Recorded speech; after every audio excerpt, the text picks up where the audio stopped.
ధైర్యం ఉంటే ఎదురువాడి పోరాటం చేయాలి. దాన్ని యుద్ధం అంటారు. కానీ దొంగ దెబ్బ తీస్తే ఏంటిదన్నట్టు, అమాయకుల మీద ఈర్ష్కపడితే ఏంటిదన్నట్టు, శాతగాని ఉగ్రవాదులు మళ్ళొకసారి మనోళ్ళ మీద ఈసంగాక్కిర్రు, ఉసురు పోసుకుర్రు. కొత్తగా లగ్గం చేసుకున్నోళ్ళు ఉన్నారు, ఇంటోళ్ళతోని కలిసి విహారానికి పోయినోళ్ళు ఉన్నారు, పెద్ద మనుషులు ఉన్నారు, పాడుసోళ్ళు ఉన్నారు. అన్యాయంగా వాళ్ళ ప్రాణాలు తీసిర్రు. ఒక్కొక్కలది ఒక్కో కథ చూడుర్రి. ఎన్నిసార్లు కొట్టినా సావని పాము లెక్కనే తయారైనరు ఉగ్రవాదులు. కాశ్మీర్ అందాలను చూద్దామని పోయిన మనోళ్ళ మీద మామల చేసిండ్రు. 28 మంది టూరిస్టులు జీవిడిచిండ్రు. వాళ్ళందరిది ఒక్కొక్కలది ఒక్కో కథ. హర్యానా రాష్ట్రం కేంచిపోయిన వినయ్ అనే ఓ అన్నకు మొన్న వారం దినాల కిందనే లగ్గమైందట.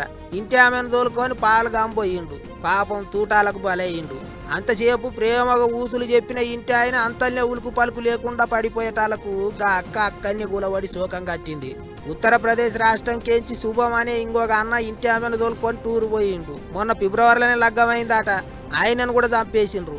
మన దిక్కుకేంచి విశాఖపట్నంలో ఉండే చంద్రమౌళి అనే అన్న దోస్తులతో కలిసి పాల్గాంపోయిండు. మొత్తం 6 మంది పోతే అందులో చంద్రమౌళి అన్న ఒక్కడు వాళ్ళ తూటాలకు దొరికిండట.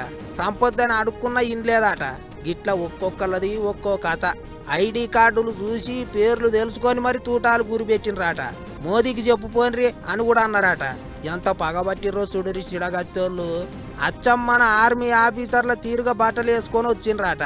వాళ్ళు ఎట్టెట్ట ఉన్నారు ఏం కథ అనేది మన సర్కారు వాళ్ళు పోటు వాళ్ళు కూడా విడుదల చేసిండ్రు. ముచ్చట తెలిసినట్టనే సెంటర్ హోంమంత్రి అమిత్ షా సారు కాశ్మీర్ పోయిండు. మోదీ సారు దుబాయ్కేంచి వచ్చుడొచ్చుడుతోనే ఆఫీసర్లతోని మీటింగ్ అయ్యి అన్ని తీరులా అరుచుకున్నాడు. ఆ ఉగ్రవాదులను దొరకబట్టనికే ఇప్పటికే మన జవాన్లు ఎంకులాట చాలు చేసిండ్రు. మొత్తం ఈ మామల వెనుక పాకిస్తాన్ వాళ్ళ చెయ్యి ఉన్నదన్నట్టే చెప్తున్నారు. అంతకంత అనుభవిస్తారు, ఇడిచేదే లేదన్నట్టు మాట్లాడుతున్నారు మనోళ్ళు. మరి ఏం చేస్తారో గాని అన్యాలంగా మనోళ్ళ పానాలు తీసిండ్రు అని బాధపడుతుండ్రు దేశం అంతా.